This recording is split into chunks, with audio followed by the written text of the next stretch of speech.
Hello everyone, ଆପଣ ସମସ୍ତଙ୍କୁ ସ୍ୱାଗତ କରୁଛି ମୋ ୟୁଟ୍ୟୁବ୍ ଚ୍ୟାନେଲ୍ ଷ୍ଟଡି ୱିଥ୍ ଧର୍ମେନ୍ଦ୍ରକୁ। ଆଜି ଆମେ କ୍ଲାସରୁମ୍ ମ୍ୟାନେଜମେଣ୍ଟର ୟୁନିଟ୍ 4 ପଢ଼ୁଛନ୍ତି। ୟା ପୂର୍ବରୁ ଆପଣଙ୍କର B.Ed ସେକେଣ୍ଡ ସେମିଷ୍ଟର ଯେତିକି ୟୁନିଟ୍ ଅଛି ତାର ମୁଁ କଭର୍ କରିଦେଇଛି। ମୋ ୟୁଟ୍ୟୁବ୍ ପ୍ଲେ ଲିଷ୍ଟରେ ଥିବା ଆପଣ ଯାଇକି ସେଠି ଦେଖିପାରିବେ। ଆଜି ଆମେ ପଢ଼ିବା କ'ଣ ନା ଟିଚର ଏଜ୍ ଏ ଲିଡର ହେଲା। ତ ଫାଷ୍ଟ ବୁଝିବା concept of leadership. Leadership is a process of influencing people without force to achieve goal. Leadership ଗୋଟେ ପ୍ରୋସେସଟେ ଯାହାଦ୍ୱାରା ଆମେ ଲୋକମାନଙ୍କୁ ପ୍ରେରିତ କରିବା ଗୋଟେ କାମ କରିବା ଗୋଟେ ପ୍ରେରିତ କରିବା କିମ୍ବା ମୋଟିଭେଟ୍ କରିବା ଗୋଟେ କାମ କରିବା ପାଇଁ ନୁହେଁ କି ତାଙ୍କୁ ହେଉଛି ଫୋର୍ସ କରିବା କି ତାଙ୍କୁ ହେଉଛି ମାରପିଟ୍ କରିବା କିମ୍ବା ତାଙ୍କୁ ଫୋର୍ସ କରିକି ହେଉଛି ଲେବର କାମ କରିବା ସେମିତି ନୁହେଁ ହେଲା। ଗୋଟେ କାମ ଅଛି ତାକୁ ଲୋକମାନଙ୍କୁ ମୋଟିଭେଟ୍ କରିକି ଏ କାମଟାକୁ କରାଇବାଟାକୁ କ'ଣ କୁହାଯାଏ? ଲିଡରସିପ୍ କୁହାଯାଏ। It includes influence group involvement and a goal. ଗୋଟେ ଲିଡରସିପ୍ ପ୍ରୋସେସର ଲୋକମାନଙ୍କୁ ପ୍ରେରିତ କରାଯାଏ। ଗୋଟେ ଗ୍ରୁପ ଗୋଟେ ଇନଭଲଭମେଣ୍ଟ ହେଇଥାଏ, ଗୋଟେ ସେ ପ୍ରୋସେସର ଗୋଟେ ଗ୍ରୁପ ଗୋଟେ ଇନଭଲଭମେଣ୍ଟ ହେଇଥାଏ, ଆଉ ଗୋଟେ ଗୋଲ୍ ଥାଏ ଯୋଉଟାକି ଆମେ ଆଚିଭ୍ କରିବା। ଲିଡରସିପ୍ ଯୋଉ ଗ୍ରୁପଟା କ'ଣ ପାଇଁ କାମ କରିଥାଏ? ଯେକୌଣସି ଗୋଟେ ଗୋଲ୍କୁ ଆଚିଭମେଣ୍ଟ କରିବା ପାଇଁ ସେ କାମ କରିଥାଏ। ତ ଲିଡରସିପ୍ ପ୍ରୋସେସର ଏଇ 3 ଜଣ ଥାନ୍ତି। ତାପରେ ଲିଡରସିପ୍ରେ କ'ଣ ହେଇଥାଏ? Motivates people, initiate action and manage resources. Leadership ଦ୍ୱାରା ଲୋକମାନଙ୍କୁ ଆମେ ମୋଟିଭେଟ୍ କରିପାରିଥାନ୍ତି ହେଲା। କିଛି ବି ଆକ୍ସନ୍ ଯଦି କିଛି ବି କାମ କରିବା ପାଇଁ ଆମେ ଚାହୁଁଥିବା ସେ କାମଟାକୁ ଇନିସିଏଟ୍ କରିପାରିଥାନ୍ତି, ଆରମ୍ଭ କରିପାରିଥାନ୍ତି। ଆଉ ଯାହା ବି ଆମେ ମ୍ୟାନେଜ ରିସୋର୍ସେସ୍ ଆମର ଅଛି, ଧର ହେଉଛି ଆମେ ହେଉଛି କିଛି ବି ରିସୋର୍ସେସ୍ ଆମେ ତାକୁ ମ୍ୟାନେଜ କରିବା ପାଇଁ ଚାହୁଁଛନ୍ତି। ସ୍କୁଲର ଧରେ ଅଛି ଆମର କ'ଣ ଗାର୍ଡ଼େନ୍ ଅଛି କିମ୍ବା ହେଉଛି ଗୋଟେ ପ୍ଲେଗ୍ରାଉଣ୍ଡ ଅଛି, ଆମେ ତାକୁ ହେଉଛି କ'ଣ ମ୍ୟାନେଜମେଣ୍ଟ କରିବା ପାଇଁ ଚାହୁଁଛନ୍ତି, ତାକୁ ଆମେ ପରିଷ୍କାର ପରିଚ୍ଛନ୍ନ କରିବା ପାଇଁ ଚାହୁଁଛନ୍ତି। ଜଣେ ଲିଡର ରହିବ ସ୍କୁଲର, ଜଣେ ହେଉଛି ଯିଏ ମାନେ ସବୁଠୁ ବଡ଼ ଭାଇ ଜଣେ ଥିବେ ସିଏ ଲିଡର ରହିବ, ଆଉ ସାଙ୍ଗ ଛୁଆମାନଙ୍କୁ କିମ୍ବା ସାନ ଛୁଆମାନଙ୍କୁ ନେଇକି ଯଦି ସେ କାମଟାକୁ ସେ ଗାର୍ଡ଼େନ୍ଟାକୁ କିମ୍ବା ସେ ପ୍ଲେଗ୍ରାଉଣ୍ଡଟାକୁ ଖୋଲିକି ହେଉଛି ସଫା କରିଦେଉଛନ୍ତି, ତାହେଲେ ସେଠି ଆମେ କହୁଛନ୍ତି ଯେ ଗୋଟେ ଲିଡରସିପ୍ ପ୍ରୋସେସ୍ ଗୋଟେ ଚାଲିଥିଲା। ମ୍ୟାନେଜମେଣ୍ଟ ହେଲା ଗୋଟେ ରିସୋର୍ସେସ୍ର ଗୋଟେ ମ୍ୟାନେଜମେଣ୍ଟ ହେଲା। Success in a school depends on administrator, principal and teachers showing strong leadership. ସ୍କୁଲର ଯଦି ତୁମେ ସକ୍ସେସ୍ ଚାହିଁବା ପାଇଁ ଚାହୁଁଛ, ସ୍କୁଲର ଯଦି ଡେଭଲପମେଣ୍ଟ ଚାହିଁବା ପାଇଁ ଚାହୁଁଛ, ତାହେଲେ ସ୍କୁଲର ଯେଉଁ ଆଡମିନିଷ୍ଟ୍ରେଟର ଅଛନ୍ତି, ଯେଉଁ ପ୍ରିନ୍ସିପାଲ ଅଛନ୍ତି, ଆଉ ଯେଉଁ ସବୁ ଶିକ୍ଷକମାନେ ଅଛନ୍ତି, ସମସ୍ତଙ୍କ ଭିତରେ ଗୋଟେ ଗୁଡ୍ ଲିଡରସିପ୍ ରହିବା ଦରକାର। ସେମାନେ ଯେମିତି ଅନ୍ୟମାନଙ୍କୁ ପ୍ରେରଣା ଦେଇପାରୁଥିବେ। ତାପରେ ବୁଝିବା ଫ୍ୟାକ୍ଟର୍ସ ଅଫ୍ ଲିଡରସିପ୍। ଲିଡରସିପ୍ର କ'ଣ କ'ଣ ଫ୍ୟାକ୍ଟର ଅଛନ୍ତି? ଫାଷ୍ଟ ହେଉଛନ୍ତି ଲିଡରସିପ୍ର ଜଣେ ଲିଡର ରହିବ, must known themselves well and build trust with followers. ଯିଏ ବି ଲିଡର ରହିବ, ଯିଏ ଗୋଟେ ଶ୍ରେଣୀର ଲିଡର ହେଉ କିମ୍ବା ଗ୍ରୁପର ଲିଡର ହେଉ, ତାକୁ ସମସ୍ତେ ଯେମିତି ଜାଣିଥିବେ ହେଲା, ଭଲିସ୍ତ ଜାଣିଥିବେ, ଆଉ ସିଏ ଯେମିତି ସମସ୍ତଙ୍କ ଭିତରେ ଗୋଟେ ଟ୍ରଷ୍ଟ ବନେଇ ପାରିଥିବ ଯେ ମୁଁ ଯେଉଁ ତମମାନଙ୍କୁ ନେଇକି କାମଟା କରୁଛି ସେଟା ମୁଁ ନିଶ୍ଚିତ ସଫଳ ହେବା ସେଥିରେ। ତାପରେ ଫଲୋଅର୍ସ, ଲିଡରସିପ୍ର ଫଲୋଅର୍ସ ମାନେ ରହିବା ଦରକାର। Need different type of leadership based on their need and motivation. ଏ ଯେଉଁ ଫଲୋଅର୍ସ ମାନେ ରହିବେ, ଡିଫରେଣ୍ଟ ଟାଇପ୍ ଅଫ୍ ଫଲୋଅର ରହିବେ। ଯେଉଁ ମୁଁ ହେଦିନ ୟା ପୂର୍ବ କ୍ଲାସ୍ରେ ମୁଁ ଫଲୋଅର୍ସ ଯେଉଁ ଟାଇପ୍ସ ଅଫ୍ ଷ୍ଟୁଡେଣ୍ଟ ବିଷୟରେ ମୁଁ ଫଲୋଅର୍ସର ବୁଝେଇଥିଲି, 2 ପ୍ରକାର ଫଲୋଅର୍ସ ବୁଝେଇଥିଲି। ତ ସେଇଭଳିଆ ଯେଉଁ ଫଲୋଅର୍ସ ଅନୁଯାୟୀ ଡିଫରେଣ୍ଟ ଟାଇପ୍ ଅଫ୍ ଲିଡରସିପ୍ ହେବ। ଯେଉଁମାନେ ଟିକେ ୱିକ୍ ସେକ୍ସନ୍ ରହିଲେ ତାଙ୍କୁ ଗୋଟେ ପ୍ରକାର ଲିଡରସିପ୍ ଦରକାର, ଯେଉଁମାନେ ଷ୍ଟ୍ରଙ୍ଗଲି ଯେଉଁ ଛୁଆମାନେ ରହିଲେ ସେମାନଙ୍କୁ ଗୋଟେ ପ୍ରକାର ଲିଡରସିପ୍ ଦରକାର। ତ ଡିଫରେଣ୍ଟ ଟାଇପ୍ ଅଫ୍ ଲିଡରସିପ୍ ଏମାନଙ୍କୁ ଦରକାର ହେଇଥାଏ। କମ୍ୟୁନିକେସନ୍ କ'ଣ? Two way communication both verbal and non verbal builds a strong relationship. ଆଉ ଲିଡର ଆଉ ଯେଉଁ ଫଲୋଅର ମାନେ ରହିଲେ ତାଙ୍କ ଭିତରେ ଗୋଟେ ଭଲ କମ୍ୟୁନିକେସନ୍ ହେବା ଦରକାର। ଯେଉଁ ଲିଡର ଯାହା କଥା କହିବ ତାକୁ ଫଲୋଅର ମାନେ ଶୁଣୁଥିବା ଦରକାର, ତାକୁ ମାନୁଥିବା ଦରକାର। ଆଉ ଫଲୋଅର ମାନେ ଯଦି କିଛି ରାୟ ଦେଲେ ତାହେଲେ ଲିଡର ମାନେ ମଧ୍ୟ ତାକୁ ମାନୁଥିବା ଦରକାର। ତାହା ଦ୍ୱାରା କ'ଣ ହେବ ନା 2 ଜଣ ଭିତରେ ଗୋଟେ ଭଲ ରିଲେସନସିପ୍ ଗୋଟେ ବନିବ। ତାପରେ ହେଉଛି କ'ଣ? Situation. Leadership style must change according to different situations ହେଲା। ଲିଡରସିପ୍ର ଧର ଯେଉଁ ଆର୍ମି ମାନେ ହେଉଛନ୍ତି ଯେଉଁ ପୁରା ଲିଡର ହେଇକି ଯାଇଥିବେ ଗୋଟେ ଫାଇଟ୍ କରିବା ପାଇଁ, ତ ସେଠି ସିଚୁଏସନ୍ ଅନୁଯାୟୀ କ'ଣ ହେବ? ତାଙ୍କର ହେଉଛି ଲିଡରସିପ୍ କ୍ୱାଲିଟି ସବୁ ଚେଞ୍ଜ ହେବ। କେତେବେଳେ ସେ ଲିଡର ହେଉଛି ନିଜେ ହେଉଛି ସବୁ କାମ କରିଥାଏ, କେତେବେଳେ ଲୋକମାନଙ୍କୁ ଦେଇ ଦେଇଥାଏ ଯେ ତମେ କାମ କରିକି ଚାଲ। ତ ଡିଫରେଣ୍ଟ ସିଚୁଏସନ୍ରେ ଡିଫରେଣ୍ଟ ଟାଇପ୍ ଅଫ୍ ଲିଡରସିପ୍ ସବୁ ଷ୍ଟାଇଲ୍ ହେଇଥାଏ। ତାପରେ ପ୍ରିନ୍ସିପଲ୍ସ ଅଫ୍ ଲିଡରସିପ୍। ଲିଡରସିପ୍ର କିଛି ପ୍ରିନ୍ସିପଲ୍ ଅଛି ଦେଖିବା। ହେଉଛି no yourself and keep improving. Leadership जदि तुम करने चाहूँ जे लिडर को निजक भल भाव में जानवा दरकार, आ सब निजक इम्प्रूव करने दरकार। माने किसी पढ़ी हो, किसी टेक्नोलोजी विषय जानिकी हो, किसी स्किल प्रैक्टिस करके हो, निजक सब इम्प्रूव कर। B technically proficient. जी भी लिडर हम सी जमी टेक्नोलोजी विषय बहुत किसी जानी थो, कौन कौटी कौन यूज कर डिवाइसटा कौन कौन यूज कर जमी जानी दरकार। Take responsibility for your action. जोटा भी तुम काम करने चाहूँ है, जहाँ भी तुम गोटे लोक मानक नहीं गोटे कम करने चाहूँ तार दायित्व तुम नियो, तार रेस्पॉन्सिबिलिटी नियो। से काम भल हो कि खराब हो, तार रेस्पॉन्सिबिलिटी तुम नवा दरकार। Make good and timely decision. जिते तुम लोक मानक नहीं गोटे कम करोच, ଠିକ୍ ଟାଇମ୍‌ରେ ଠିକ୍ ଡିସିସନ୍ ଯେମିତି ନିଆଯିବ। ଯଦି କିଛି ଗୋଟେ ଅସୁବିଧା ହେଲା ସେଠି କ'ଣ କରାଯିବ କ'ଣ ନାହିଁ ପୁରା ଠିକ୍ ଟାଇମ୍‌ରେ ଠିକ୍ ଡିସିସନ୍ ଯେମିତି ଲିଡର୍ ଜଣେ ନବ। Set a good example for others. ତମେ ଏମିତିଆ ଗୋଟେ ପର୍ସନାଲିଟି ନିଜର ଗଠନ କର ଯାହାଦ୍ୱାରା ସମସ୍ତେ ନିଜକୁ ତମକୁ ରୋଲ୍ ମଡେଲ୍ ଭଳିଆ ଭାବିବେ। ଆଉ ରୋଲ୍ ମଡେଲ୍ ଭଳିଆ ଭାବିଲେ ହିଁ ତମେ ଯୋଉ କଥାଟା କହିବ ସମସ୍ତେ ତାକୁ ମାନିବେ। Care for your workers and workers wellbeing. ତମ ସାଙ୍ଗରେ ଯେତିକି ଜଣ ଯୋଉ ଟିମ୍ ମେମ୍ବର ଅଛନ୍ତି କିମ୍ବା ୱାର୍କର ଅଛନ୍ତି ତାଙ୍କ ପାଇଁ ତମେ ଯତ୍ନବାନ ହୁଅ। ତାଙ୍କୁ ସବୁବେଳେ ପାଇଁ କେୟାର କର। ନୁହେଁ କି ତାଙ୍କୁ ସବୁବେଳେ ପାଇଁ ଗାଳିଗୁଲଜ କରୁଥିବ ଇଏ କରୁଥିବ। ତ ତାଙ୍କୁ କେୟାର କରିବା ଦରକାର। ତାପରେ କିପ୍ ଏଭ୍ରିୱାନ୍ ଇନଫର୍ମଡ୍। ଯଦି କିଛି ତମର ଗ୍ରୁପ୍‌ରେ କିଛି କାହାର କିଛି ଅସୁବିଧା ହେଲା କିମ୍ବା କିଛି ସିଚୁଏସନ୍ ଏମିତିଆ କିଛି ବିଗିଡ଼ିଲା ତାହେଲେ ସମସ୍ତଙ୍କୁ ସବୁବେଳେ ପାଇଁ ଇନଫର୍ମ କରିକି ରଖ ଯେ ହଁ ଏଇଟା ଏଇଖା ଘଟିଛି ଆମେ ତାକୁ କେମିତି କ'ଣ ସଲ୍ଭ କରିବା। ତାପରେ ବିଲ୍ଡ ରେସ୍ପନ୍ସିବିଲିଟି ଇନ୍ ଅଦର୍ସ। ଲୋକମାନଙ୍କ ଭିତରେ ଗୋଟେ ରେସ୍ପନ୍ସିବିଲିଟି ଦାୟିତ୍ୱ ଗୋଟେ ଗଠନ କରିବା ଦରକାର। ତାପରେ ensures task are understood and completed. ତମେ ଯାହା ବି ଟାସ୍କ ଦଉଛ ଗୋଟେ ଫଲୋଅର୍ସ ମାନଙ୍କୁ କିମ୍ବା ଗ୍ରୁପ୍ ଗୋଟେ ହଉଛି କମ୍ପାନୀର ଜଣେ ସିଓ ଅଛି ସିଏ ଟାସ୍କ ଦବ କାହାକୁ ଯୋଉ ତାଙ୍କର ଟିମ୍ ମେମ୍ବର ଆଡକୁ ଅଛନ୍ତି ତାଙ୍କୁ ଗୋଟେ ଟାସ୍କ ଦବ। ତ ସେ ଟାସ୍କ ଆଡକୁ ଯେମିତି ଭଲ ଭାବରେ ବୁଝି ହଉଥିବ ଆଉ ସେ ଆଡକୁ ଯେମିତି କମ୍ପ୍ଲିଟେଡ୍ ଟାସ୍କ ଥିବ ହେଲା ଯୋଉଟା ମାନେ ଯୋଉଟା ତମେ କାମଟା କରିବା ପାଇଁ ଦଉଛ ଯେମିତି ଲୋକମାନେ ସେଟା ବୁଝି ପାରୁଥିବେ। Train your team properly. ତମେ କିଛି କାମ କରିବା ପୂର୍ବରୁ ନିଜ ଟିମ୍‌କୁ ପ୍ରପରଲି ଟ୍ରେନ୍ କର ତାକୁ ପୁରା ଟ୍ରେନିଂ ଦେଇକି ସେ କାମ ପାଇଁ ପଠାଅ। ତାପରେ use the full potential of your organisation. ତମ ଟିମ୍‌ର ଯେତିକି ବି ଲୋକ ଅଛନ୍ତି ତାଙ୍କର ଯେତିକି ବି ପୋଟେନ୍ସିଆଲ୍ ଅଛି ତାଙ୍କ କାମ କରିବାରେ ଯେତିକି ବି ଯାହା ଦକ୍ଷତା ଅଛି ତାକୁ ଠିକ୍ ଭାବରେ ତମେ ୟୁଜ୍ କର। ଇଏ ସବୁ ଗୋଟେ ଗୋଟେ ଲିଡର୍ ୟାକୁ ସବୁ ଫଲୋ କଲେ ତାହେଲେ ସେ ଗୋଟେ ଭଲ ଲିଡରସିପ୍ କରିପାରିବ। ତାପରେ nature and characteristics of A classroom leader.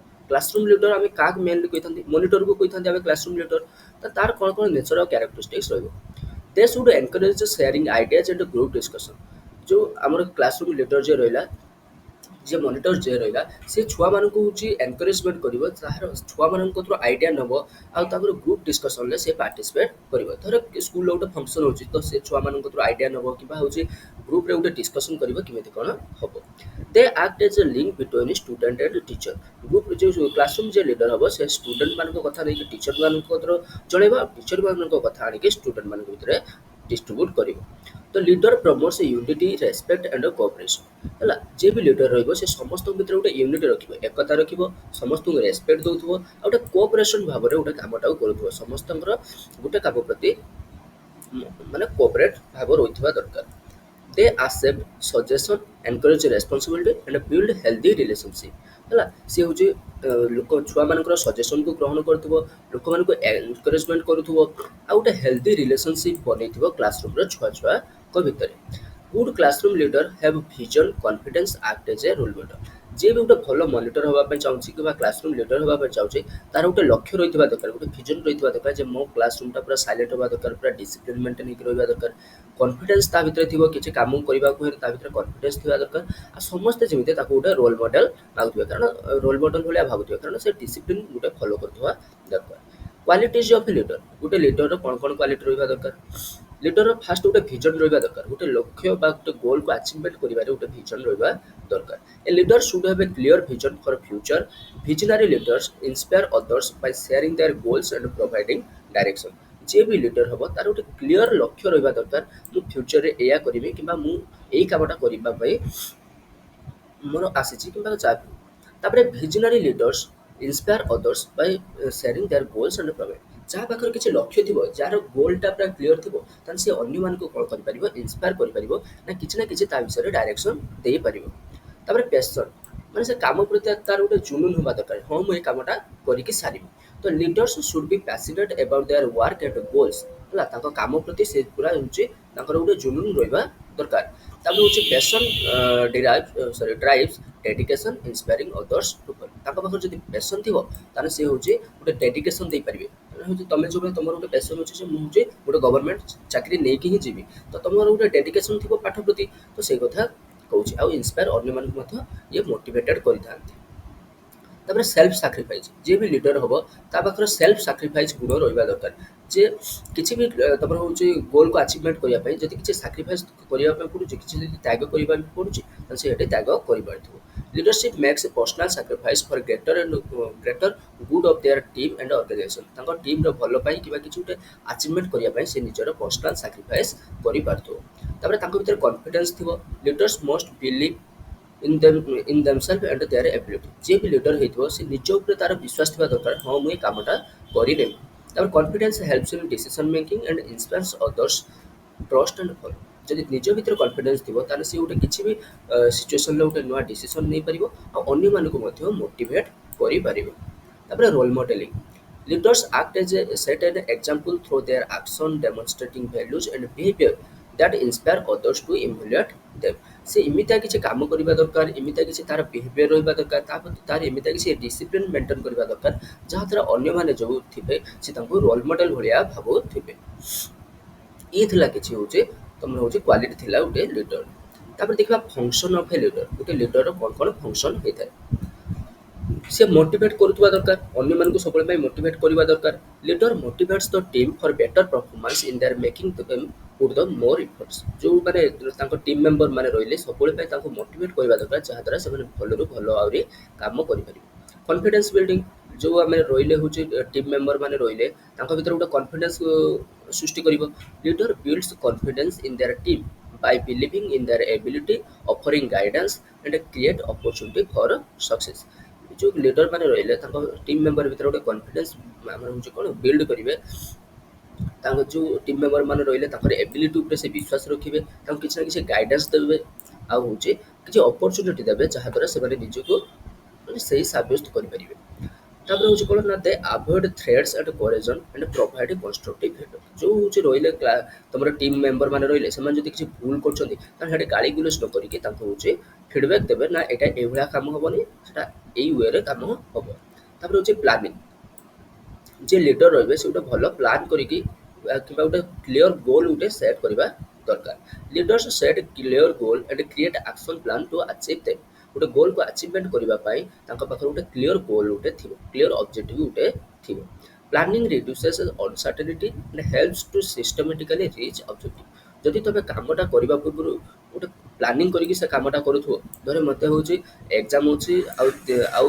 15 दिन पर मोर होची आरएसटी एग्जाम होची तो ये आरएसटी एग्जाम पाई मु पूरा प्रॉपर्ली जदि मु प्लानिंग करिवि तार मु एटा को अचीवमेंट करि परिबि से पूरा लीडरशिप गोटे प्रॉपर प्लानिंग करबा दरकार जहा द्वारा से ता गोल को अचीवमेंट करि परिबो तापर कोऑर्डिनेशन कोन ना जति भी टीम मेंबर अछंती तांको भितर होचंती गोटे भलो कोऑर्डिनेशन रहबा दरकार भलो गोटे भाव गोटे माने गुड रिलेशन गोटे रहबा दरकार Leaders ensure that team members work together effectively by coordinating action and responsibility. जी भी जति भी टीम मेंबर रहिले समस्त गोटे ग्रुप हिसाब रे गोटे काम करिवे निज निज भितर भलो रेस्पोंसिबिलिटी गोटे रखिकी काम करिवे This requires clear goals, communication and collaboration to achieve common goal. ହେଲା ଏ ଲିଡରସିପଟା କ'ଣ କରୁଛି ନା ଗୋଟେ କ୍ଲିୟର ରୋଲ୍ ଗୋଟେ ମାଗୁଛି ଯେ ସମସ୍ତଙ୍କର କିଛି ନା କିଛି ହେଉଛି ସେ କାମର କିଛି ନା କିଛି ରୋଲ୍ସ ରହିଛି ଲୋକମାନଙ୍କ ଭିତରେ ଗୋଟେ ଭଲ କମ୍ୟୁନିକେସନ୍ ହେବା ଦରକାର ଆଉ ଗୋଟେ ଭଲ କୋଲାବୋରେସନ୍ କରିକି ସେ କାମଟାକୁ ସେମାନେ ଆଚିଭମେଣ୍ଟ କରିବେ ତାପରେ interaction Leaders communicate openly with their team to understand concerns, share ideas, and make informed decisions.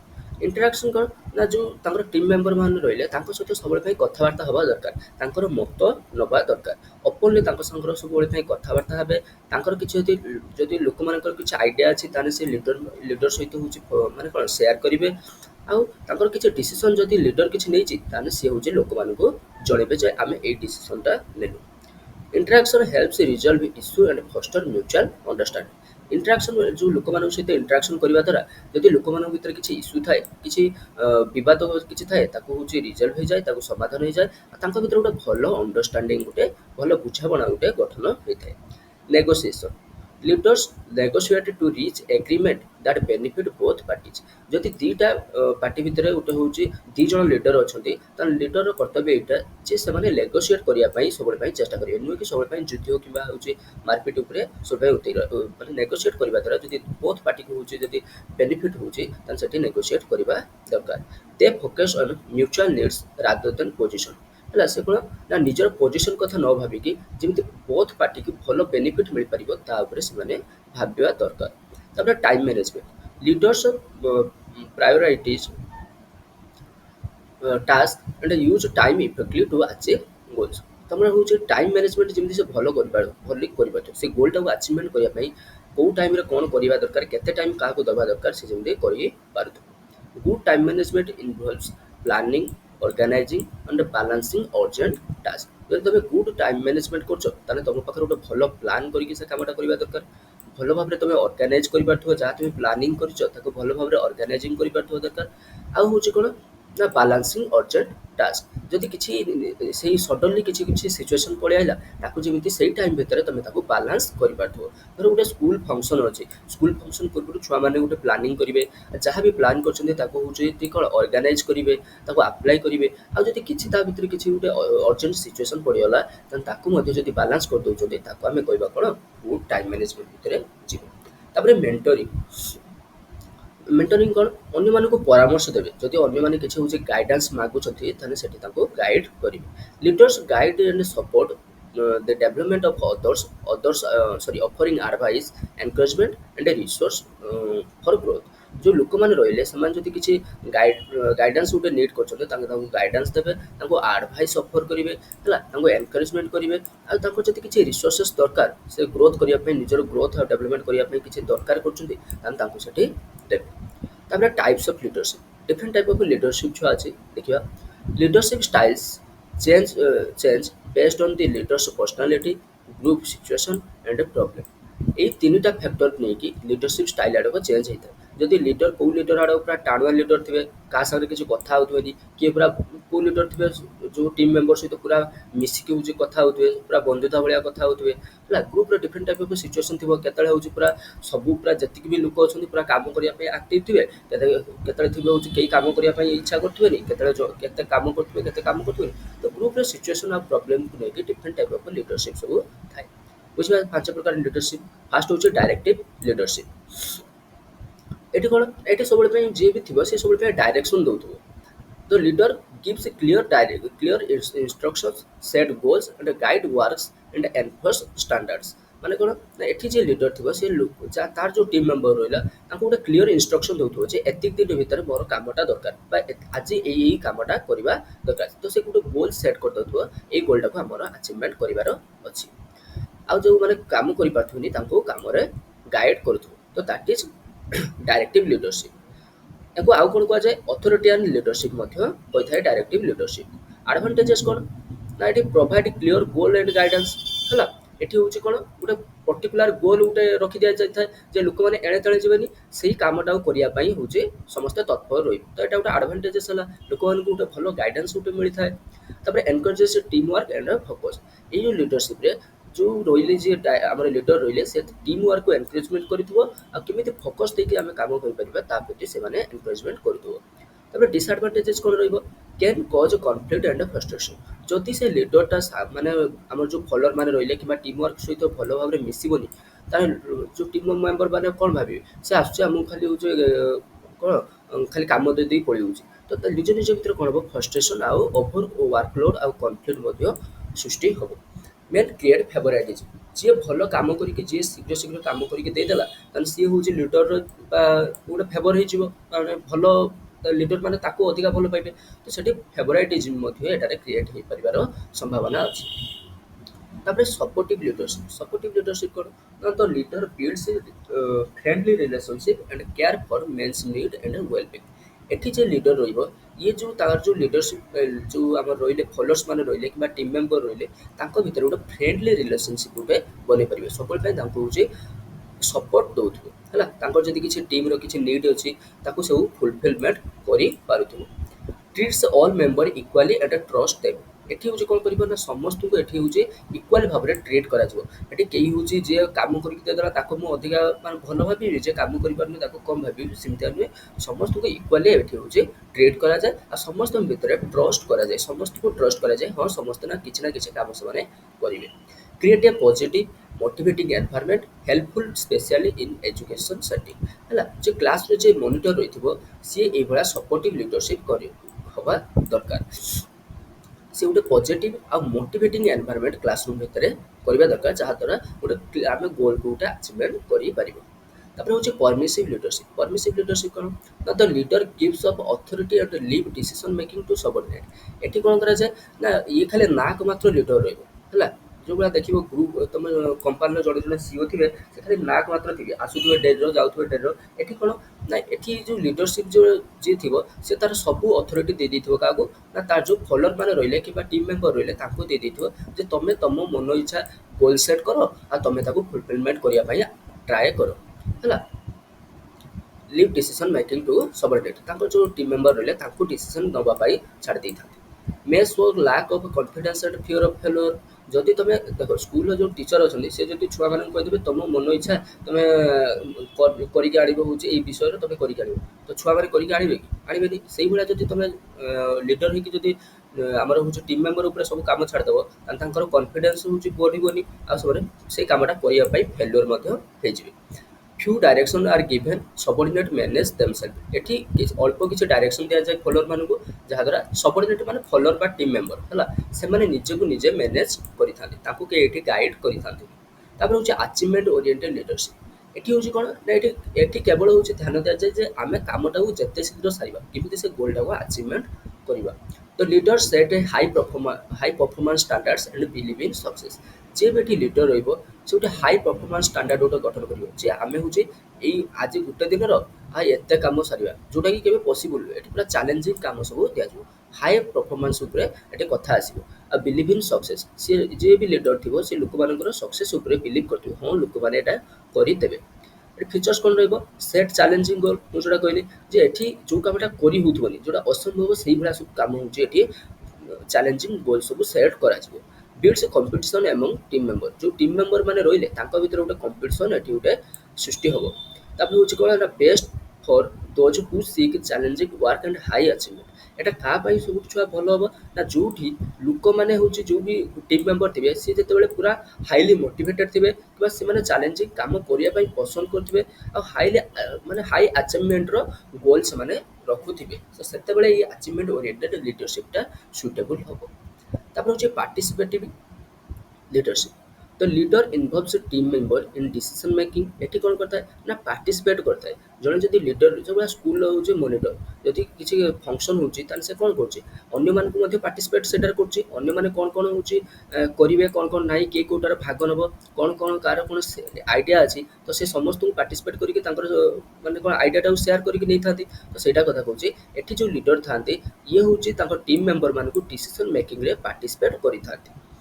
Encourage sharing ideas and taking responsibility ଏଠି ଯେଉଁ ମାନେ ଲିଡର ମାନେ ସିଏ ହେଉଛି ଲୋକମାନଙ୍କୁ ହେଉଛି ଏନକରେଜମେଣ୍ଟ କରିଥାନ୍ତି ଯେ ତମେ ହେଉଛି ତୁମର ଆଇଡ଼ିଆ ଦିଅ ଆଉ ରେସ୍ପନ୍ସିବିଲିଟି ମଧ୍ୟ ଏଠି ସେମାନେ ନେଇଥାନ୍ତି। ସୁଇଟେବୁଲ୍ କେତେବେଳେ ଏଇଟା ନା there is a time for group decision ଯେତେବେଳେ ଗ୍ରୁପ୍ ଡିସ୍କସନ୍ କରିବା ପାଇଁ ଗୋଟେ ଟାଇମ୍ ଥିବ ହେଲା ନୁହେଁ କି ଟାଇମ୍ ନାହିଁ ସଡନ୍ଲି ଗୋଟେ କାମ ଆସିଲେ ଆମେ ତାକୁ କରିବା ସେଠି ହେଉଛି ଲିଡର ହେଉଛି ପାର୍ଟିସିପେଟିଭ୍ ଲିଡରସିପ୍ ଚାଲିବ ନାହିଁ। Subordinate have experience and want involvement ଯେଉଁ ଟିମ୍ ମେମ୍ବର ଅଛନ୍ତି ତାଙ୍କର ଯେମିତି ସେ କାମ ପ୍ରତି ଗୋଟେ ଏକ୍ସପିରିଏନ୍ସ ଥିବ ଏକ୍ସପିରିଏନ୍ସ ଥିଲେ ଯାଇକି ସେ ଗୋଟେ କିଛି ତା ଉପରେ ଗୋଟେ ଆଇଡ଼ିଆ ଦେଇପାରିବେ ନା ତ ଯେତେବେଳେ ତାଙ୍କ ପାଖରେ ଗୋଟେ ଏକ୍ସପିରିଏନ୍ସ ଥିବେ ଆଉ ସେମାନେ ଚାହୁଁଥିବେ ଯେ ହଁ ମୁଁ ଏଇ ଡିସିସନ୍ ମେକିଂର ଇନଭଲଭମେଣ୍ଟ ହେବି ତ ସେତେବେଳେ ଯାଇକି ଏଇଟା ସୁଇଟେବୁଲ୍ ହେଇପାରିବ। ମୁଁ ଆଉ ଟିକେ ଖାଲି ଓଭରଅଲ୍ କହିଦେଉଛି ମନେ ଥିବ କି ନଥିବ ଡାଇରେକ୍ଟିଭ୍ ଲିଡରସିପ୍ର ଏଠି କେବଳ ଯେ ଲିଡର ଥିବ ସେ କେବଳ ଡାଇରେକ୍ସନ୍ ଦେଉଥିବ ହେଲା ଆଉ ହେଉଛି ସପୋର୍ଟିଭ୍ର ଏଠି ସେ ତାକୁ ହେଲ୍ପ କରୁଥିବ ତାଙ୍କର ଗ୍ରୋଥ୍ ପାଇଁ। ଆଉ ପରମିସିଭ୍ର ଏଠି ସେ ହେଉଛି କ'ଣ କରୁଥିବ ନା ଲୋକ ଉପରେ ସବୁ ହେଉଛି ଛାଡ଼ି ଦେଉଥିବ ଯେ ଲୋକମାନେ ଯେମିତି ଚାହିଁବେ ସେମିତି କରିବେ।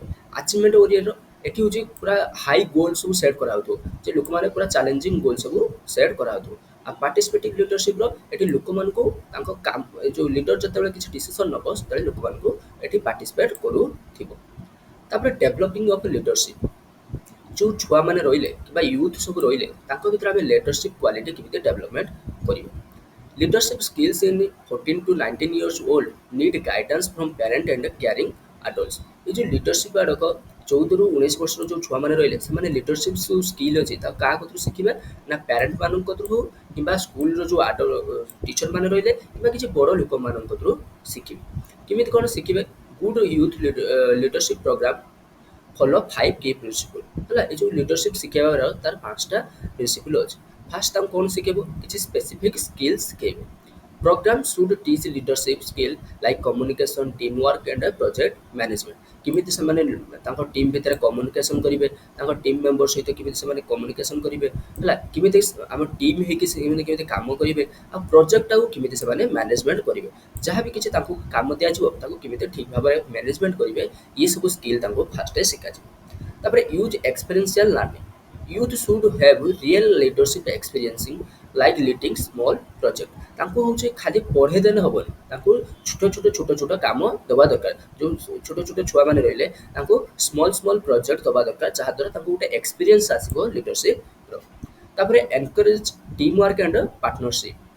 Youth should work closely with peers and adults, sharing responsibility and learning through cooperation. ଯେଉଁ ୟୁଥ୍ ମାନେ ଲିଡରସିପ୍ ଶିଖିବା ପାଇଁ ଚାହୁଁଛନ୍ତି ସେ ତାଙ୍କ ସାଙ୍ଗମାନଙ୍କ ସହିତ ଆଉ ଯେଉଁ ବଡ଼ ଲୋକମାନେ ରହିଲେ ତାଙ୍କ ସହିତ ମିଶିକି କାମ କରିବା ଦରକାର, ଯେଉଁଠି ସେ କିଛି ରେସ୍ପନ୍ସିବିଲିଟି ଶିଖିବେ, ଆଉ ହେଉଛି କେମିତି ସାଙ୍ଗ ଭିତରେ ମିଶିକି କୋଅପରେସନ୍ କରିକି କାମଟା କରାହୁଏ, ହେଲା ସିଏ ମଧ୍ୟ ସେଇଟା ଶିଖିବେ। ତାପରେ ପ୍ରୋଭାଇଡ୍ ପଜିଟିଭ୍ ମେଣ୍ଟର, ହେଲା ଯିଏ ବି ତାଙ୍କୁ ଶିଖେଇବ, ମାନେ ଯେଉଁ ଛୋଟିଆ ଛୁଆମାନଙ୍କୁ ଲିଡରସିପ୍ ଯିଏ ବି ଶିଖେଇବ ସେ ଗୋଟେ ଭଲ ମେଣ୍ଟର ହେବା ଦରକାର, ହେଲା ଗୋଟେ ପଜିଟିଭ୍ ମେଣ୍ଟର ହେବା ଦରକାର। Caring adult must build strong and long term mentoring relationship with youth. ଗୋଟେ ଭଲ କେୟାରିଂ ଆଡଲ୍ଟ ହେବା ଦରକାର, ମାନେ ଯିଏ ବି ତାକୁ ଶିଖେଇବ ସେ ଛୁଆମାନଙ୍କୁ କେୟାର କରୁଥିବ, ନୁହେଁ କି ମାରଧର କରିକି ତାକୁ ସେ ଶିକ୍ଷାଟା ଦେଉଥିବ। ତାହାଦ୍ୱାରା କ'ଣ ହେବ ନା ଲୋକମାନେ ଯେଉଁ ଆମର ହେଉଛି ପିଲାମାନଙ୍କ ଭିତରେ ଗୋଟେ ଭଲ ଲିଡରସିପ୍ ଗୋଟେ ମାନେ ଡେଭଲପ୍ ହେଇପାରିବ। ତାପରେ teach cultural awareness. Program should help youth understand and respect different culture and society beyond what school usually offer। ହେଲା ଏଇ ଯେଉଁ ଆମର ୟୁଥ୍ ମାନଙ୍କୁ ଲିଡରସିପ୍ ଯେଉଁ ଆମେ ବନଉଛନ୍ତି ସେଠି ଆମେ ଛୁଆମାନଙ୍କୁ ଡିଫରେଣ୍ଟ ଟାଇପ୍ ଅଫ୍ କଲଚର ବିଷୟରେ ଶିଖେଇବା, ହିନ୍ଦୁ, ମୁସଲିମ୍, ଶିଖ୍ କିମ୍ବା ହେଉଛି ଆମ ଟ୍ରାଇବାଲ୍ ସୋସାଇଟି ରହିଲା, ସେଠି ହେଉଛି ଯେଉଁ ସବୁ କଲଚର ଅଛି ତ ଡିଫରେଣ୍ଟ ଟାଇପ୍ ଅଫ୍ କଲଚର ଆଉ ସୋସାଇଟି ବିଷୟରେ ଛୁଆମାନଙ୍କୁ ନଲେଜ ଦେବା, ଯାହାଦ୍ୱାରା ସେମାନେ ଯେତେବେଳେ ବଡ଼ ହେବେ ସେ ସବୁ ସୋସାଇଟିକୁ ନେଇକି ଏକଜୁଟ ହେଇକି ଗୋଟେ କାମ କରିପାରିବେ। Tips for adults supporting youth leadership. ଯେଉଁମାନେ ହେଉଛନ୍ତି ଆମର ୟୁଥ୍ ମାନଙ୍କୁ ଲିଡରସିପ୍ ଶିଖାଉଛନ୍ତି ତାଙ୍କ ପାଇଁ କ'ଣ କ'ଣ ଟିପ୍ସ ଅଛି, ସିଏ କ'ଣ କ'ଣ ଫଲୋ କରିବା ଦରକାର ନା set clear rule and high expectation for both youth and adults. ସେ ଯାହାଙ୍କୁ କିଛି ନା କିଛି ଶିଖାଉଛନ୍ତି, ଯାହାକୁ ଲିଡରସିପ୍ ଶିଖାଉଛନ୍ତି ତାଙ୍କ ପାଇଁ ଗୋଟେ କ୍ଲିଅର ରୁଲ୍ ଆଉ ହାଇ ଏକ୍ସପେକ୍ଟେସନ୍ ତାଙ୍କ ପାଖରୁ ରଖିବା ଦରକାର, ଯେ ହଁ ଏଇ କାମଟା ତୁମକୁ ଆଚିଭମେଣ୍ଟ କରିପାରିବାର ଅଛି, ଗୋଟେ ଲିଡର ଭିତରେ ଏଇ ରୋଲ୍ ହେବା ଦରକାର, ଏ ସବୁ ଯେମିତି ଗୋଟେ ୟୁଥ୍କୁ ଶିଖେଇବେ ଯେମିତି ସେମାନେ। Choose project that challenging youth appropriately. ସେ ଏମିତିଆ କିଛି ପ୍ରୋଜେକ୍ଟ ଚୁଜ୍ କରିବା ଦରକାର ଯେଉଁଟା ୟୁଥ୍ ମାନଙ୍କୁ ଗୋଟେ ଚ୍ୟାଲେଞ୍ଜିଂ ହେବେ, ହେଲା ଯିଏ ବି ଯେଉଁ ଲିଡର ଯିଏ ଶିଖୁଛି ତା ପାଇଁ ଗୋଟେ ଚ୍ୟାଲେଞ୍ଜିଂ ପ୍ରୋଜେକ୍ଟ ହେବା ଦରକାର। Trust the youths and give them real responsibility. ସେ ଯାହାକୁ ଶିଖାଉଛନ୍ତି, ଯେଉଁ ୟୁଥ୍ ମାନଙ୍କୁ ସେମାନେ ଲିଡରସିପ୍ କ୍ୱାଲିଟି ଶିଖାଉଛନ୍ତି ତାଙ୍କ ଉପରେ ବିଶ୍ୱାସ ରଖିବା ଦରକାର, ଆଉ ତାଙ୍କୁ ଛୋଟ ଛୋଟ ରେସ୍ପନ୍ସିବିଲିଟି ଦେବା ଦରକାର। Be open to feedback from youth. ଯେଉଁମାନେ ୟୁଥ୍ ମାନେ ରହିଲେ, ଯେଉଁମାନେ ଲିଡରସିପ୍ ଶିଖୁଛନ୍ତି ସେମାନଙ୍କର ଯଦି କିଛି ରାୟ ଦେବାର ଅଛି କିମ୍ବା ସେମାନେ କିଛି ଡାଉଟ୍ ତାଙ୍କର ଅଛି ତାହେଲେ ସେ ଯେମିତି ଓପନ୍ଲି ତାଙ୍କ ପାଖରୁ ସେ ରାୟ କିମ୍ବା ଡାଉଟ୍ ସେମାନେ ଗ୍ରହଣ କରୁଥିବେ, ଓପନ୍ଲି ତାଙ୍କ ପାଖରୁ ଫିଡବ୍ୟାକ୍ ନେଉଥିବେ। ତାପରେ 5 କ୍ୱାଲିଟିଜ୍ ଟିନିଜ୍ ସୁଡ୍ ପ୍ରାକ୍ଟିସ୍ ଫର୍ ଲିଡରସିପ୍। ଯେଉଁ ଛୋଟ ଛୁଆମାନେ ଲିଡରସିପ୍ କ୍ୱାଲିଟି ଶିଖୁଛନ୍ତି ତାଙ୍କର କ'ଣ ଉପରେ ବେଶୀ ଧ୍ୟାନ ଦେବା ଦରକାର। ଫାର୍ଷ୍ଟ ହେଉଛି ପ୍ରୋଆକ୍ଟିଭ୍। ପ୍ରୋଆକ୍ଟିଭ୍ ମାନେ କ'ଣ ନା କିଛି ଗୋଟେ କାମଟାକୁ ଷ୍ଟାର୍ଟ କରିବା ଦରକାର, ଆଉ ନିଜ ଉପରେ ବିଲିଭ୍ ରଖିବା ଦରକାର ଯେ ହଁ ସେ କାମଟା ମୁଁ କରିଦେବି। Teens should take action and believe their action matter. ହେଲା ଛୋଟ ଛୁଆମାନେ ନିଜ ଉପରେ ସେ କାମଟା କରିବା ଦରକାର ଆଉ ନିଜ ଉପରେ ବିଶ୍ୱାସ ରଖିବା ଦରକାର। Positive thinker. ଏ ପଜିଟିଭ୍ ଆଟିଚ୍ୟୁଡ୍ ବିଲ୍ଡ କନଫିଡେନ୍ସ। ସବୁବେଳେ ପାଇଁ କାମଟାକୁ ନେଇକି ନେଗେଟିଭ୍ କରିବନି ଯେ ମୋ ଦ୍ୱାରା ଏଇଟା ହେବନି, ମୁଁ ଦ୍ୱାରା କରିପାରିବିନି, ଏ ଏକ୍ଜାମ୍ଟା ମୁଁ ପାସ୍ କରିପାରିବିନି, ସେମିତିଆ କେବେ ବି ଭାବିବନି। ସବୁବେଳେ ପାଇଁ ପଜିଟିଭ୍ ଆଟିଚ୍ୟୁଡ୍ ରଖିକି କାମଟା କରିବ, ଦିନେ ନା ଦିନେ ଯାଇକି ହେଉଛି ତୁମେ ପାସ୍ କରିଯିବ। ତ ତା ଦ୍ୱାରା ତୁମର ଗୋଟେ କନଫିଡେନ୍ସ ବିଲ୍ଡ ହେବ। Have a vision. Teenage should dream big and work hard. ହେଲା ତାଙ୍କର ଯେଉଁ ଛୁଆମାନେ ଲିଡରସିପ୍ କ୍ୱାଲିଟି ଆଚିଭମେଣ୍ଟ କରିବା ପାଇଁ ଚାହୁଁଛନ୍ତି ତାଙ୍କ ଭିତରେ ଗୋଟେ ବଡ଼ ସ୍ୱପ୍ନ ଥିବା ଦରକାର ଯେ ମୁଁ ହଁ ଏଇ କାମଟାକୁ ମୁଁ ହେଉଛି କରିବି। ତାପରେ ହେଉଛି କ'ଣ ନା motivate others. Teen should learn to clearly share their vision and inspiring other. ଯେମିତି ସେ ହେଉଛି ଏମିତିଆ କିଛି କ୍ୱାଲିଟି ଶିଖିବେ, ହେଲା ଯାହାଦ୍ୱାରା ସେମାନେ ଅନ୍ୟମାନଙ୍କୁ ମୋଟିଭେଟ୍ କରିପାରୁଥିବେ, ଯିଏ ଲିଡର ହେବେ ସେ ଅନ୍ୟମାନଙ୍କୁ ଯେମିତି ଇନ୍ସପାୟାର କରିପାରୁଥିବେ, ମୋଟିଭେଟ୍ କରିପାରୁଥିବେ। ତାପରେ team worker. Good leader work with their team. ଏଇ କ୍ୱାଲିଟି ମଧ୍ୟ ଶିଖିବା ଦରକାର ଯେ ହେଉଛି ସେ ଟିମ୍ ମାନଙ୍କ ସହିତ ଯେମିତି କାମ କରିବ, ହେଲା ଟିମ୍ର ଯେଉଁ ମେମ୍ବର ମାନେ ଅଛନ୍ତି ତାଙ୍କ ସହିତ ଭଲ ମିଳିମିଶିକି କାମ କରିବ। ତାପରେ ବୁଝିବା କ'ଣ ନା ଗ୍ରୁପ୍ ଡାଇନାମିକ୍ସ। ଯଦି ଛୁଆ ଏପର୍ଯ୍ୟନ୍ତ ଭିଡ଼ିଓଟା ଭଲ ଲାଗିଥିବ ଭିଡ଼ିଓକୁ ଲାଇକ୍ କରିକି ଚ୍ୟାନେଲଟାକୁ ସବସ୍କ୍ରାଇବ୍ କରିଦେବେ ଆଉ ଆପଣ ଯେଉଁ ସାଙ୍ଗମାନେ ରହିଲେ ତାଙ୍କ ସହିତ ମଧ୍ୟ ସେୟାର କରିଦେବେ ଯାହାଦ୍ୱାରା ସେମାନେ ହେଉଛନ୍ତି ଏହାର ବେନିଫିଟ୍ ପାଇପାରିବେ ଆଉ ତା ଛଡ଼ା ଆଗକୁ ଯେତେବେଳେ ଆର୍ଏସ୍ଟି କିମ୍ବା ଓଟିଟି ଓଏସ୍ଟିଟି ସେତେବେଳେ ଯେତେବେଳେ ଆସିବ ଆମର ପେଡାଗୋଜିରେ ଯେତେବେଳେ ମାରାଥନ ଭିଡ଼ିଓ ଆଡ଼କୁ ଆସିବ ସେତେବେଳେ ଆପଣମାନେ ମଧ୍ୟ ଜାଣିପାରିବେ। ତାପରେ ବୁଝିବା କ'ଣ ନା ଗ୍ରୁପ୍ ଡାଇନାମିକ୍ସ। ଗ୍ରୁପ୍ ଡାଇନାମିକ୍ସର କନସେପ୍ଟ କିଏ ଦେଇଥିଲେ ନା କୋର୍ଟ ଲିଉନ୍ ବୋଲି ଜଣେ ଥିଲେ ସେ ଦେଇଥିଲେ। ଗ୍ରୁପ୍ ଡାଇନାମିକ୍ସ ମାନେ କ'ଣ ନା group dynamics is the study of how people behave interact and influence each other when they are part of a group. ଦେଖ ଗ୍ରୁପ୍ ଡାଇନାମିକ୍ସ ହେଉଛି ଯେଉଁଭଳିଆ ତୁମେ ହେଉଛି ନ୍ୟୁଟନର ଫାର୍ଷ୍ଟ ଲ ଶିଖିଥିଲ ହେଲା ଯେଉଁଭଳିଆ ତୁମେ ଗ୍ରାଭିଟେସନ୍ ଶିଖିଲ ଗୋଟେ ସବଜେକ୍ଟ ଇଏ ଆମକୁ କିଛି କିଛି କନସେପ୍ଟ ବିଷୟରେ ଶିଖାଉଛି ସେଇଭଳିଆ ଗ୍ରୁପ୍ ଡାଇନାମିକ୍ସ ଗୋଟେ ଫିନୋମେନା ଅର ଗୋଟେ କନସେପ୍ଟ ଯିଏ ଆମକୁ ଶିଖାଇଥାଏ ଗୋଟେ ଗ୍ରୁପ୍ ଭିତରେ ଲୋକମାନେ କେମିତି ନିଜ ନିଜ ଭିତରେ ବିହେଭିୟର ଦେଖାଇବେ କେମିତି ନିଜ ନିଜ ଭିତରେ ଇଣ୍ଟରାକ୍ଟ କରିବେ ହେଲା ଆଉ ଜଣେ ଜଣେ ଆଉ ଜଣଙ୍କୁ କେମିତି ମୋଟିଭେଟ୍ କରିବ କିମ୍ବା ଇନଫ୍ଲୁଏନ୍ସ କରିବ କେମିତି ସମସ୍ତେ ନିଜ ନିଜ ଭିତରେ ଗୋଟେ ଭଲ କୋଅର୍ଡିନେସନ୍ ରଖିକି କାମ କରିବେ ଏସବୁ ବିଷୟରେ ଯେଉଁ ଯିଏ ଆମକୁ ଶିଖାଇଥାଏ ତାକୁ ଆମେ କହିବା କ'ଣ ଗ୍ରୁପ୍ ଡାଇନାମିକ୍ସ କହିବା। Group dynamics refers to how people interact, communicate and work together in a group. Group dynamics ଆମକୁ କ'ଣ ଶିଖାଇଥାଏ ଯେ ଲୋକମାନେ ନିଜ ନିଜ ଭିତରେ କେମିତି ଇଣ୍ଟରାକ୍ସନ୍ କରିବେ କେମିତି ନିଜ ନିଜ ଭିତରେ ଗୋଟେ ଭଲ କମ୍ୟୁନିକେସନ୍ ରଖିବେ ଆଉ କେମିତି ସାଙ୍ଗ ହେଇକି ଗୋଟେ କାମକୁ କରିବେ ଗ୍ରୁପ୍ ଭିତରେ କେମିତି ସେମାନେ କାମ କରିବେ ତ ଏଇସବୁ କିଏ ଶିଖାଇଥାଏ ଆମକୁ ଗ୍ରୁପ୍ ଡାଇନାମିକ୍ସ ଶିଖାଇଥାଏ। ଗୋଟେ ଗ୍ରୁପ୍ ଡାଇନାମିକ୍ସର ଏକ୍ଜାମ୍ପଲ୍ ନେବା ଗ୍ରୁପ୍ ଡାଇନାମିକ୍ସର କନସେପ୍ଟ ଉପରେ a class workers together to plan a school event with some student leading or others are supporting। ଯେତେବେଳେ ଗୋଟେ ହେଉଛି ସ୍କୁଲର ଗୋଟେ ଇଭେଣ୍ଟ ହେଉଛି ବା ଆନୁଆଲ୍ ଫଙ୍କସନ୍ ହେଉଛି ସେଠି କିଛି ଛୁଆ କ'ଣ ହେଇଥାନ୍ତି ଭଲ୍ୟୁଣ୍ଟିୟର ହେଇଥାନ୍ତି କିଛି ଲିଡ୍ କରିଥାନ୍ତି ଆଉ କିଛି ତାଙ୍କୁ ସପୋର୍ଟ କରିଥାନ୍ତି ତ ସେଇ ଏଇ ଯେଉଁ ଗୋଟେ ମିଳିମିଶିକି କାମ କରିବାଟାକୁ କ'ଣ କୁହାଯାଏ ଗୋଟେ ଗ୍ରୁପ୍ ଡାଇନାମିକ୍ସର ଗୋଟେ କନସେପ୍ଟ ବୋଲି କୁହାଯାଏ। ଗ୍ରୁପ୍ ଡାଇନାମିକ୍ସର କ'ଣ ସବୁ ଆଜମ୍ପସନ୍ ଅଛି ନା groups R necessary and universal ମାନେ ଗ୍ରୁପ୍ ଆଡ଼କ ପୁରା ସମସ୍ତେ ବନେଇଥାନ୍ତି ୟୁନିଭର୍ସରେ ଯେତିକି ବି ଅଛନ୍ତି ହ୍ୟୁମାନ୍ ହୁଅନ୍ତୁ କିମ୍ବା ଏନିମାଲ୍ ହୁଅନ୍ତୁ ସମସ୍ତେ ହେଉଛନ୍ତି ଗ୍ରୁପ୍ ବନେଇଥାନ୍ତି। ଦେଖ ଯେତେବେଳେ ହାତୀମାନେ ଦେଖିବ ଜଙ୍ଗଲରେ ସବୁ ଯାଉଥାନ୍ତି ସେ କ'ଣ କରିଥାନ୍ତି ନିଜର ଗୋଟେ ଗ୍ରୁପ୍ ବନେଇକି ସବୁ ଯାଉଥାନ୍ତି ତ ତା ଦ୍ୱାରା କ'ଣ ନା କିଛି ବି ଯଦି ବିପଦ ଆସିଲା ସେ ଯେମିତି ସେଠି ତାକୁ ସଲ୍ଭ କରିପାରିବେ ତ ଗ୍ରୁପ୍ଟା ସମସ୍ତେ ବନେଇଥାନ୍ତି। Behaviour change in groups individuals behave differently alone than in a group ହେଲା ଯେତେବେଳେ ସେ ଗୋଟେ ଲୋକଟା ଯେତେବେଳେ ଗ୍ରୁପ୍ର କାମ କରୁଥିବ ସେଠି ତାର ଗୋଟେ ବିହେଭିୟର ଥାଏ ଆଉ ଯଦି ସେଇ କାମଟା ଆସିକି ଥରେ ତୁମେ ଦେଖିବ ଗୋଟେ ଗାର୍ଡେନିଂ ସ୍କୁଲରେ ଯେତେବେଳେ ସମସ୍ତେ ମିଶିକି ଗୋଟେ ଗାର୍ଡେନିଂ କରୁଥିବେ ସେଠି ଗୋଟେ ଯେଉଁ ଭଳିଆ ଗୋଟେ ଛୁଆଟା ବିହେଭିୟର କରୁଥିବ ଯେତେବେଳେ ନିଜେ ଆସିକି ତା ଘର ଗୋଟେ ଗାର୍ଡେନିଂ କରିବ ସେଠି ସେ ଡିଫରେଣ୍ଟ ବିହେଭିୟର କରିବ ହେଲା ତ ସେଇଟା କହୁଛି ଇଣ୍ଡିଭିଜୁଆଲଙ୍କ ବିହେଭିୟର ଗ୍ରୁପ୍ରେ ଚେଞ୍ଜ ହେଇଯାଏ। ତାପରେ activate by powerful forces strong forces inside the group guides member action ହେଲା ଯେଉଁ ଛୁଆଙ୍କ ଭିତରେ ଯେଉଁ ଗୋଟେ ଫୋର୍ସ ଥାଏ ଯେ ସିଏ ଏଇଭଳିଆ କାମ କରୁଛି ମୁଁ ବି କରିବି ହେଲା ସେଇ ଯେଉଁ ଗ୍ରୁପ୍ ଭିତରେ ଗୋଟେ ଫୋର୍ସ ଥାଏ ଯେଉଁଟାକି ଗୋଟେ ମେମ୍ବରର ଆକ୍ସନ୍କୁ ଗାଇଡ୍ କରିଥାଏ ଗୋଟେ ହେଉଛି ଲୋକଟା କେମିତି କ'ଣ କାମ କରିବ ତାକୁ ସେ ଗାଇଡ୍ କରିଥାନ୍ତି। ତାପରେ sense of identity group membership shapes a person identity ଯେତେବେଳେ ତୁମେ ଗ୍ରୁପ୍ରେ ଗୋଟେ କାମ କରିବ ଗୋଟେ ଗୋଲ୍କୁ ଆଚିଭମେଣ୍ଟ କରିବା ପାଇଁ କାମ କରିବ ତୁମର ନିଜର ଗୋଟେ ଆଇଡେଣ୍ଟିଟି କ୍ରିଏଟ୍ ହେବ ଯଦି ତୁମେ ଭଲ କାମ କଲ ଲୋକମାନେ ତୁମକୁ ସବୁ ଚିହ୍ନିବେ। ତାପରେ group pressure and consequences group influence can cause both good and bad behaviour ଯଦି ଗ୍ରୁପ୍ ଭିତରେ ଯଦି ଗ୍ରୁପ୍ର ଯେଉଁ ଲୋକମାନେ କାମ କରୁଛନ୍ତି ତାଙ୍କ ଭିତରେ ଅଧିକା ପ୍ରେସର ପକାହେଲା ହେଲା ଆଉ ତାଙ୍କୁ ହେଉଛି କ'ଣ ହ୍ୟୁମିଲିଏଟ୍ କରାହେଲା ଯେ ତୁ ଏ କାମଟା କରୁନୁ କା ଇଏ କରୁନୁ କା ତ ତା ଭିତରେ କ'ଣ କିଛି ବ୍ୟାଡ୍ ବିହେଭିୟର ଆସିପାରିବ ଯେମିତି ସେ ସବୁବେଳେ ପାଇଁ ରାଗିକି ରହୁଥିବ କିମ୍ବା ନିଶାଶକ୍ତ ହେଇପାରିବ ଯଦି ତୁମେ ଗ୍ରୁପ୍ରେ ବେଶୀ ହେଉଛି ତାକୁ ହେଉଛି କାମ ଦେଲ ଅଧିକା ବର୍ଡ଼ନ୍ ଦେଲ ତାହେଲେ ତା ଭିତରେ କିଛି ବ୍ୟାଡ୍ ବିହେଭିୟର ମଧ୍ୟ ଆସିପାରିବ ଆଉ ଯଦି ଗୋଟେ ଭଲ ଗ୍ରୁପ୍ର ଯେଉଁ ଲୋକମାନଙ୍କ ସହିତ ଗୋଟେ ଭଲ ବୁଝାମଣା ରହିଲା ତାହେଲେ ସେଠି କିଛି ଗୁଡ୍ ବିହେଭିୟର ମଧ୍ୟ ପିଲାମାନଙ୍କ ଭିତରେ ଡେଭଲପ୍ ହେଇପାରିବ। ତାପରେ modify behaviour group help turn personal behaviour of a person ଯେତେବେଳେ ଗୋଟେ ଲୋକଟେ ଗ୍ରୁପ୍ ସହିତ ଗୋଟେ ଗ୍ରୁପ୍ରେ ଯଦି କାମ କରିବ ତାହେଲେ ତାର ଗୋଟେ ଯେଉଁ ବିହେଭିୟର ଆଡ଼କୁ ଅଛି ତାର କିଛି ଖରାପ ବିହେଭିୟର ଭଲ ହେଇପାରିବ ଯେତେବେଳେ ଲୋକମାନଙ୍କ ସହିତ ମିଶିବ ତାହେଲେ ତା ବିହେଭିୟର ଚେଞ୍ଜେସ୍ ଆସିବ।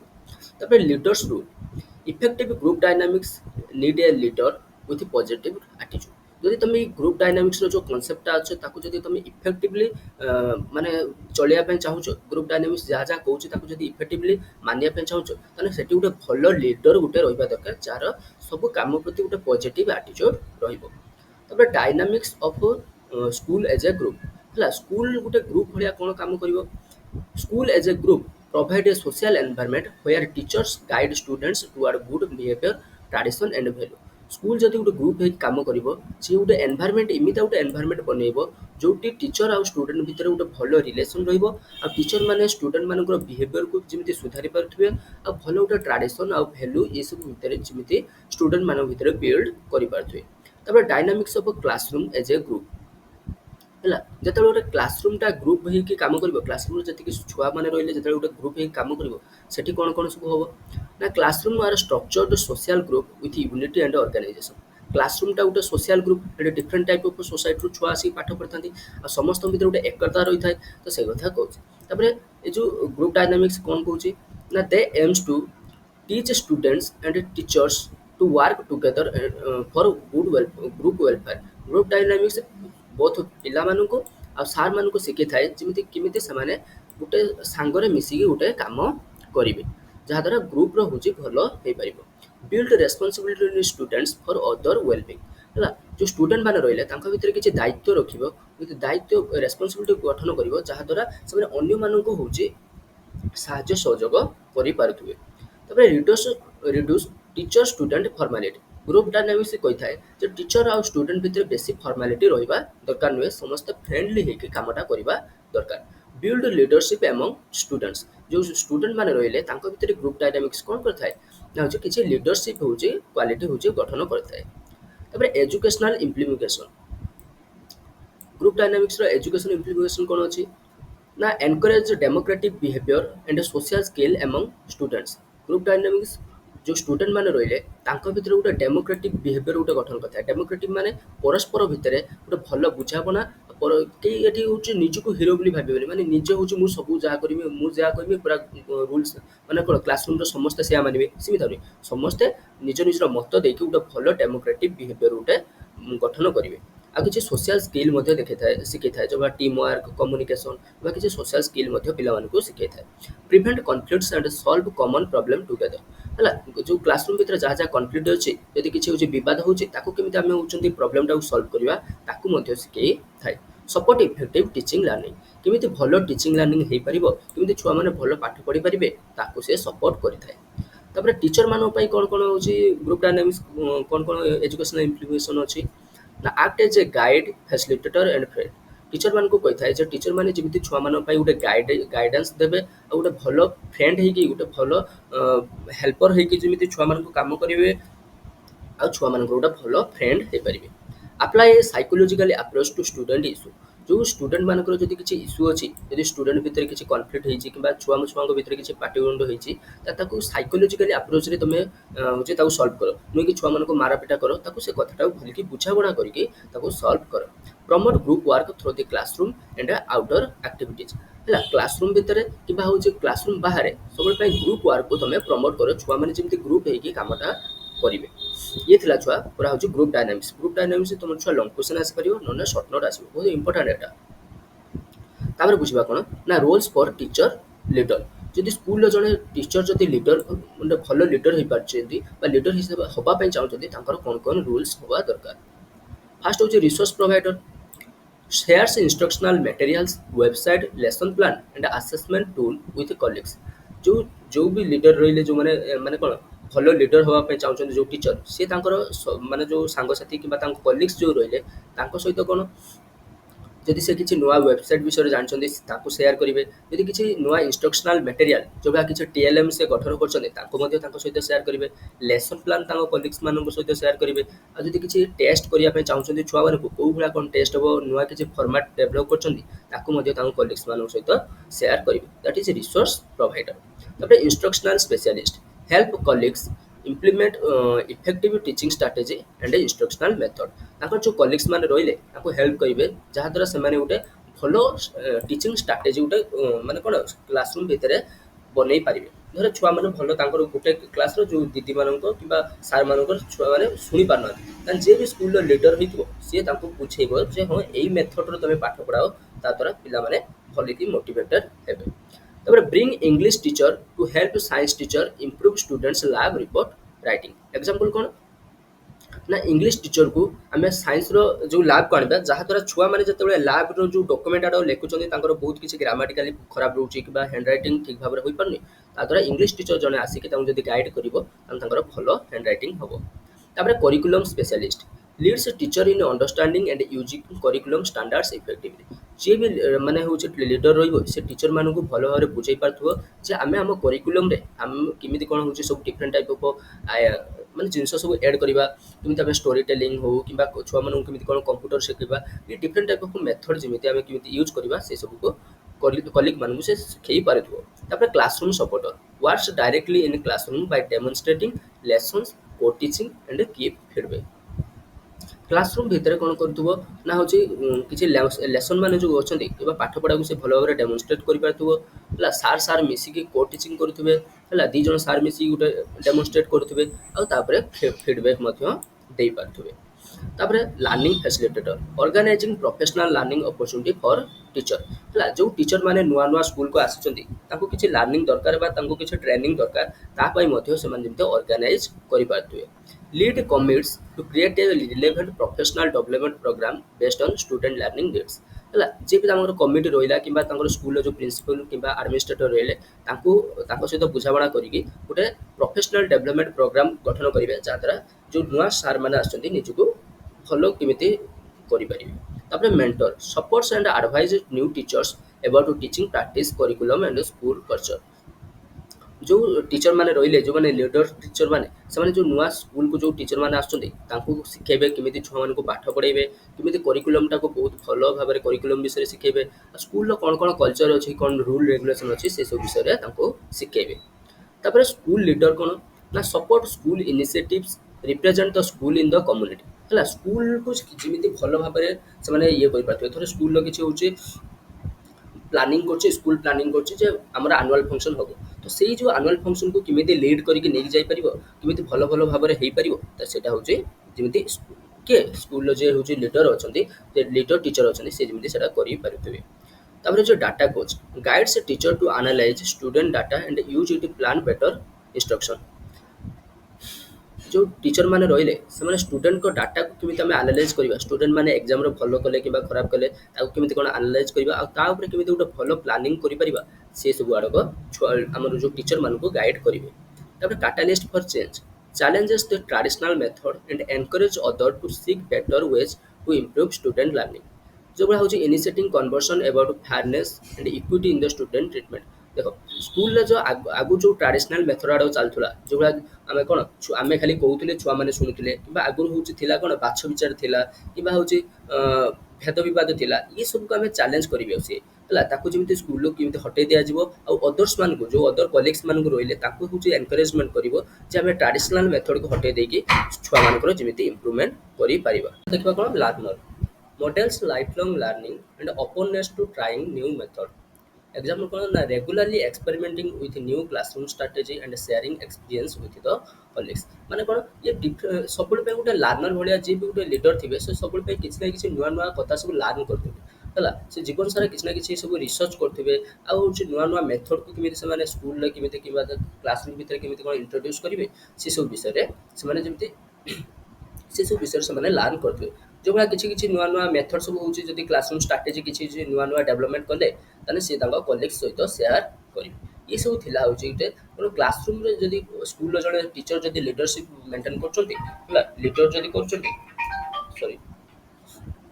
ତାକୁ ସେ କେମିତି ଫଲୋ କରିବେ। ଏଇଠି ଛୁଆ ତୁମର ପୁରା ୟୁନିଟ୍ 4ଟା ପୁରା ଛୁଆ କମ୍ପ୍ଲିଟ୍ ହେଇଛି। ଆଉ ଗୋଟେ କ୍ଲାସ୍ରେ ଆମେ ୟୁନିଟ୍ 5 କମ୍ପ୍ଲିଟ୍ କରିଦେବା। ଯଦି କ୍ଲାସ୍ଟା ଭଲ ଲାଗିଛି କ୍ଲାସ୍କୁ ଲାଇକ୍ କରି ଚ୍ୟାନେଲଟାକୁ ସବସ୍କ୍ରାଇବ୍ କରିଦେବେ।